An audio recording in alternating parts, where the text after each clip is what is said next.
Gênese no lar. Mais um evangelho no coração. Uma manhã, como tantas outras, que fomos beneficiados com a presença dos amoráveis tutores da vida maior, que se aproximam expectantes de encontrar o coração aberto para que eles nos aconselhem, para que eles possam nos orientar, consolando para libertar. O nosso encontro de hoje, conflitos psicológicos. Nós vamos nos debruçar no Evangelho segundo o Espiritismo, no seu capítulo 25, Buscai e Achareis. Allan Kardec oferece para nós uma reflexão em torno do ensinamento de Jesus contido no Sermão da Montanha, a se retratar aqui em Mateus 7. Pedi e se vos dará. Buscai e achareis. Batei a porta e se vos abrirá. Porquanto quem pede recebe e quem procura acha. E aquele que bata à porta abrir-se-á.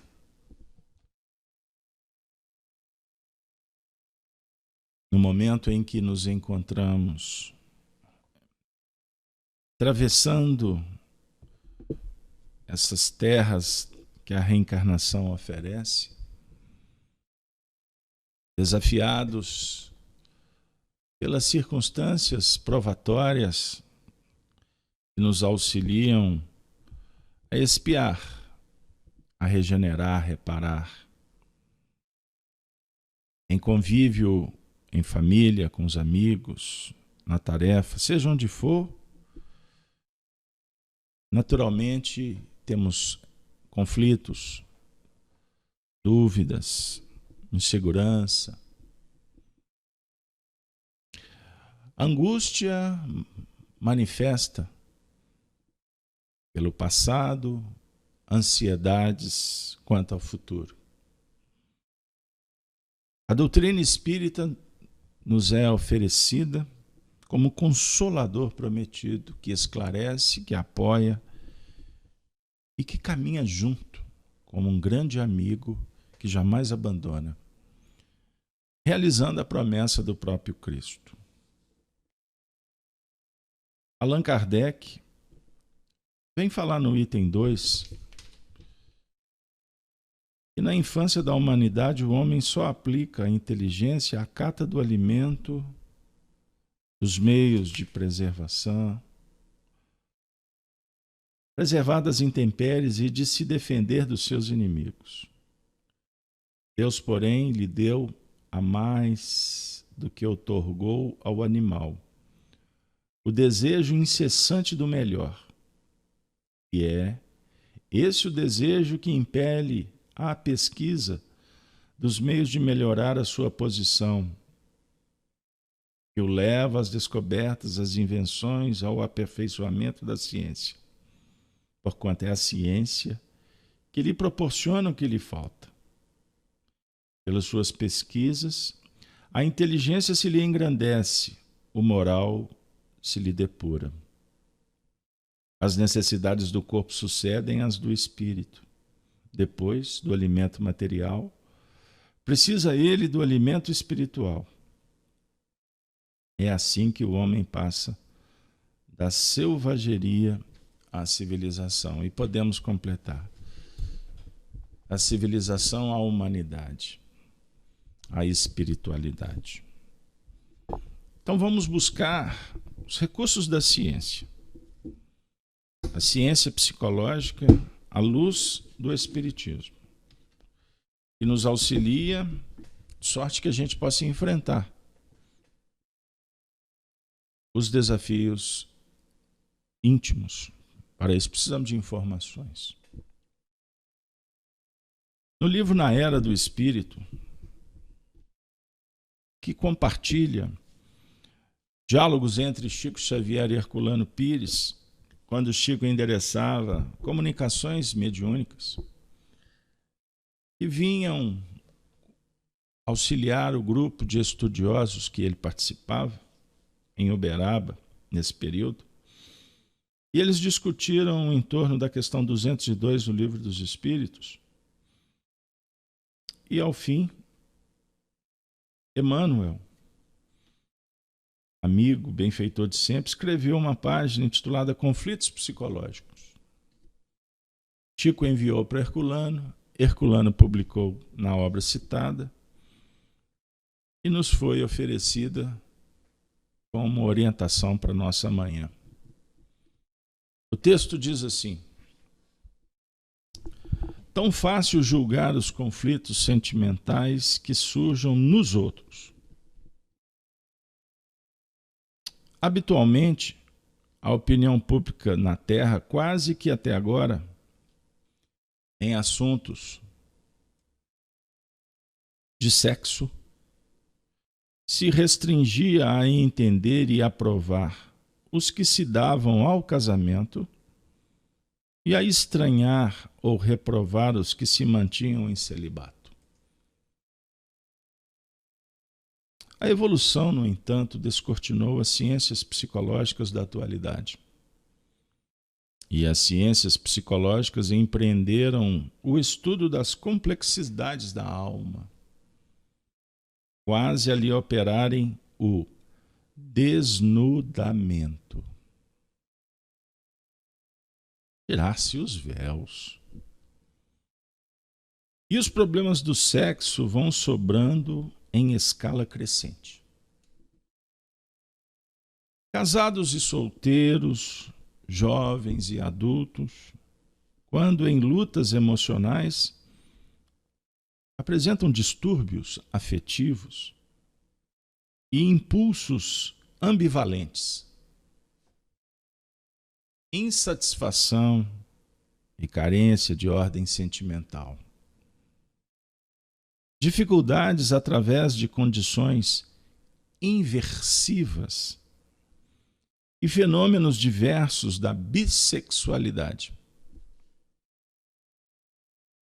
Sempre valiosa a contribuição da psicologia em socorro de quantos se identificam no mundo em situação paranormal, nos domínios do afeto. Particularmente quando ensina aos pacientes a conquista da autoaceitação. Entretanto, sem os princípios reencarnacionistas, definindo a posição de cada espírito segundo as leis de causa e efeito, qualquer tipo de assistência às vítimas de desajustes psicológicos resultará incompleto. Nesse sentido, é preciso recordar que todas as lesões afetivas que tenhamos imposto a alguém repercutem sobre nós, criando lesões consequentes e análogas em nosso campo espiritual. Esse terá traumatizado almas queridas com os assaltos da ingratidão e se corporificou de novo no plano terrestre segundo os chamados desequilíbrios congênitos. Aquele provavelmente haverá precipitado corações sensíveis em despenhadeiros do sentimento e renasceu carregando frustrações sexuais irreversíveis para todo o curso da própria existência. Outro perseguiu criaturas irmãs do sexo oposto, mergulhando-as em desespero e delinquência. E terá voltado à terra em condições inversivas. Outros terão solicitado a própria internação em células morfológicas de formação contrária aos seus impulsos mais íntimos, de modo a se isolarem transitoriamente para o desempenho de tarefas determinadas.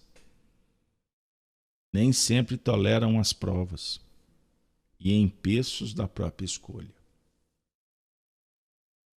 E outros, muitos ainda, que impuseram suicídios e crimes, traições e deserções a pessoas que lhes hipotecavam integral confiança,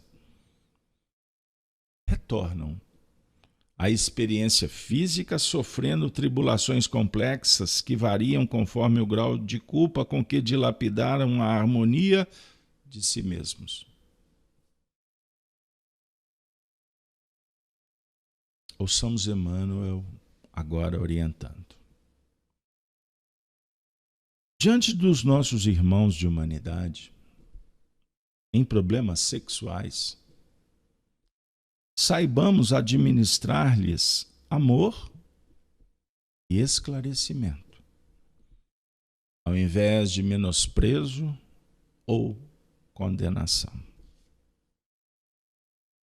Normalidade física não quer dizer no mundo que os nossos débitos das existências passadas fiquem extintos. Em razão disso, muitas vezes, é possível que amanhã estejamos rogando amparo, justamente àqueles aos quais hoje estendamos auxílio.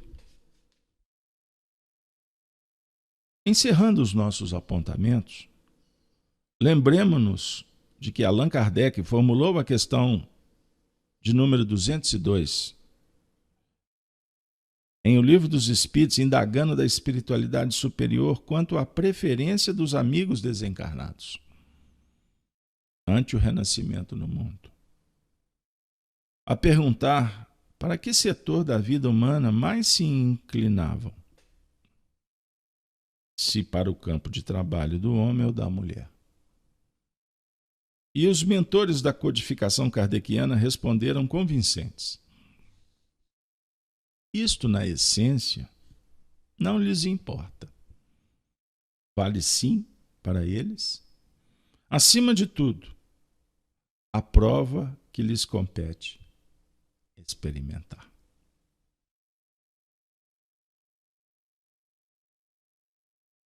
O assunto complexo, mas que precisa de ser trabalhado por nós em nossas pesquisas e diálogos fraternos, uma vez que todos temos marcas no nosso psiquismo, na área da sexualidade, que não devem ser tratadas com menosprezo, com preconceito, com indiferença ou rebeldia. Foi utilizado pelo benfeitor, no início, a questão da aceitação. Diálogo com o perdão, diálogo com a benevolência, com a indulgência, caridade. Nós não vivemos mais no mundo medieval, tudo proibido.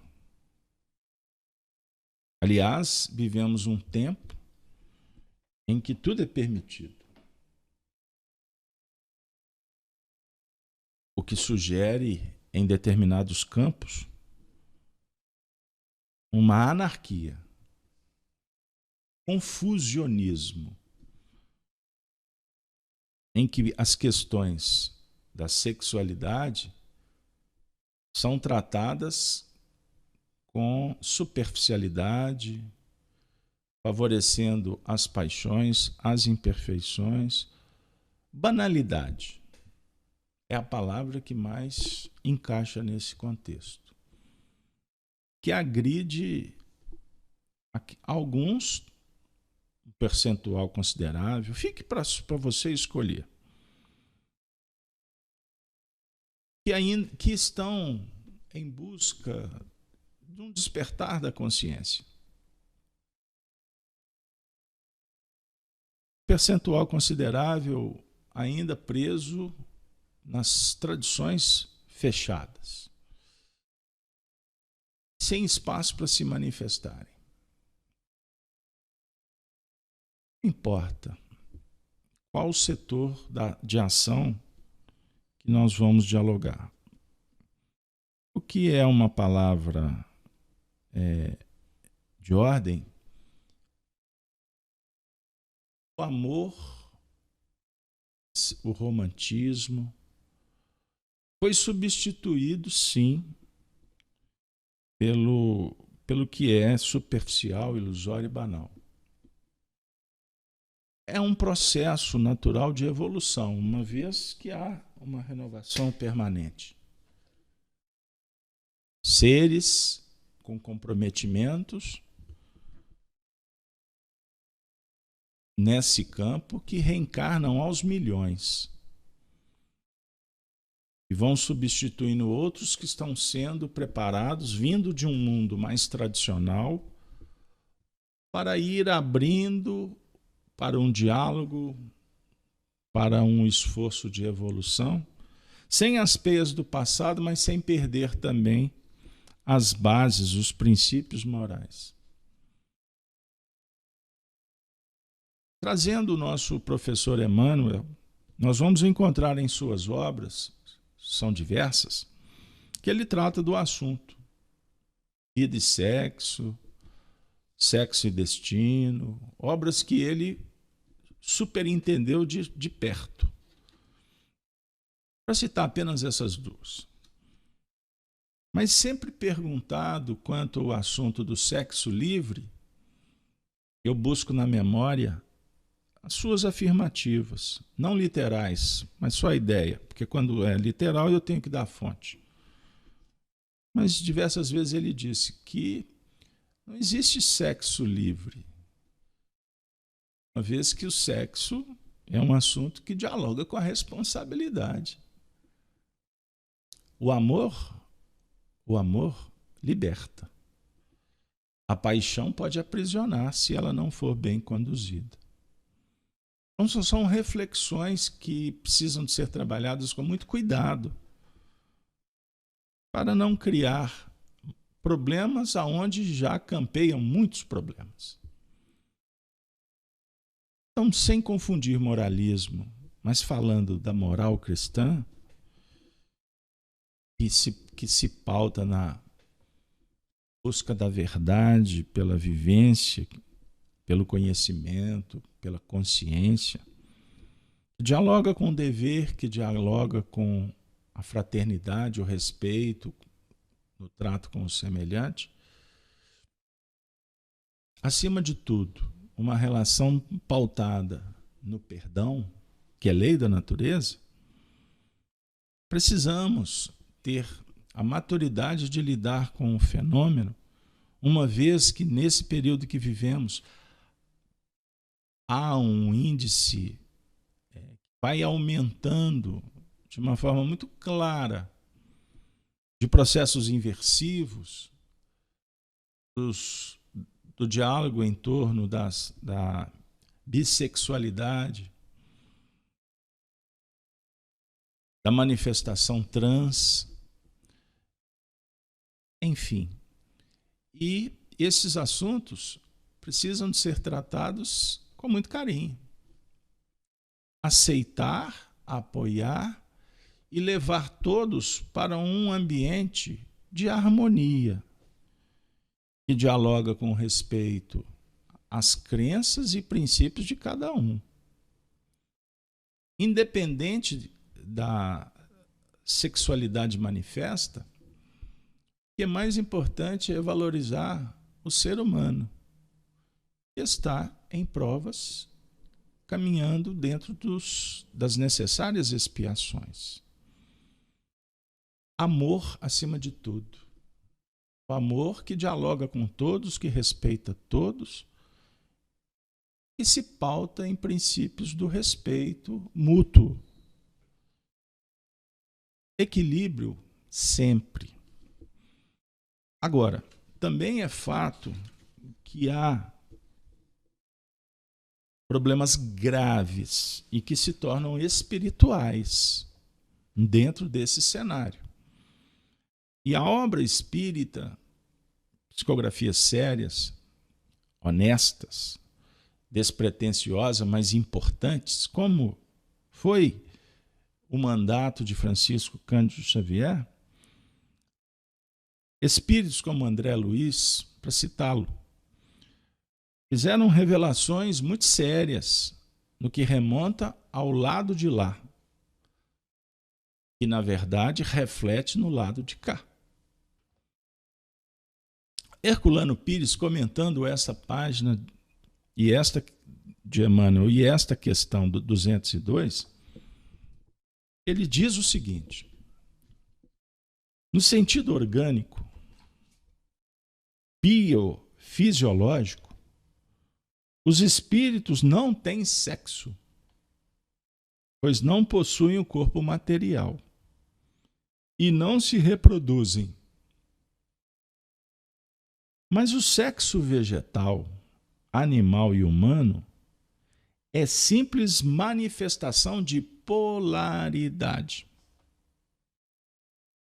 Há, portanto, um problema espiritual de polaridade, semelhante ao das correntes de energia que conhecemos, determinando a condição íntima do espírito e sua posição masculina ou feminina. Por isso, nos planos inferiores da espiritualidade, nas regiões de transição do plano físico para o metafísico,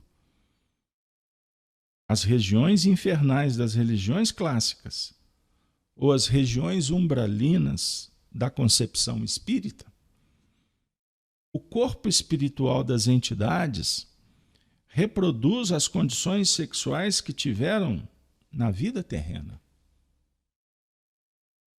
Os incubos e sucubos da Idade Média são exemplos destas formas grosseiras de espíritos inferiores. As manifestações desses seres inferiores confundem muitos estudiosos e médiuns videntes, que não aceitam a tese espírita de que os espíritos não têm sexo. Simples falta de melhor discernimento doutrinário. Mas, como ensina Emmanuel em sua mensagem, as lesões afetivas que produzimos nos outros repercutem em nós, criando lesões consequentes e análogas em nosso campo espiritual. É um fenômeno de acústica psicológica, semelhante aos da acústica física e fisiológica das teorias de Helmholtz, me perdoem a pronúncia. Os problemas sexuais, portanto, fazem parte da lei geral de ação e reação, que determina as nossas provas e expiações. Essa é a razão por que as vítimas de desequilíbrios nesse campo não devem ser encaradas ou tratadas com a repulsa brutal e hipócrita do passado. Os que assim procedem faltam com a caridade. Podem estar preparando para si mesmos situações semelhantes no futuro. Mas isso não justifica a aceitação em termos de normalidade, como hoje se pretende. Ele escreveu esse texto aqui na década de 70. Mas isso não justifica a aceitação em termos de normalidade como hoje se pretende, século XXI, como hoje força-se para ser normal, chamado novo normal, pois então estaríamos endossando e estimulando o desequilíbrio e sua propagação, ao invés de ajudar as suas vítimas a se reequilibrarem. Emmanuel recomenda a aceitação caridosa do doente, mas recomenda que lhes apliquemos a terapêutica de amor e esclarecimento, ao invés de menosprezo ou condenação. Porque foi assim que Jesus procedeu com os desequilibrados do seu tempo. Desde o endemoniado Gerazeno até a mulher adúltera. Pedi e se vos dará. Buscai e achareis. Batei a porta e se vos abrirá. Porquanto quem pede recebe, quem procura acha, e aquele que bata a porta, abrir-se-á. Que Deus nos inspire, Deus nos abençoe, para que possamos atuar pensando sempre no bem, justiça, no amor, belo, em busca da harmonia. O assunto muito bem esclarecido por Emmanuel e Herculano Pires não sugere que comentemos mais, pois não temos autoridade nenhuma para tratar de um assunto tão complexo. E uma frase, dependendo do tom que se dá, pode ser levada à cota de moralismo. E a ideia é trabalharmos com o esclarecimento, para que cada um recolha conforme concebe e consegue. E assim concede coisas boas para quem está perto. Que os espíritos possam ajudar a humanidade a aprender a bater, a buscar, pois da maneira em que a gente atuar, a providência divina há de nos socorrer. No nosso caso, estamos em busca, com muita humildade, da orientação, para que a gente possa resolver os nossos conflitos existenciais, conflitos emocionais. Vai aí uma reflexão para o nosso grupo do Gênesis no Lar pelas manhãs. Conflitos psicológicos todos possuímos, faz parte, como eu disse no início, do movimento preparatório que vai nos graduar para uma posição mais elevada. Não tenha medo e nem se sinta em processo de falência ou com excesso de escrúpulo de não revelar. É óbvio que o confessai-vos uns aos outros, como indica Tiago na sua epístola, confessar com autoridade, com aqueles que podem e que estão preparados para ouvir. Se você não os tem, confessai a Deus, dialogue, faça suas perguntas, que os seus mentores vão te responder.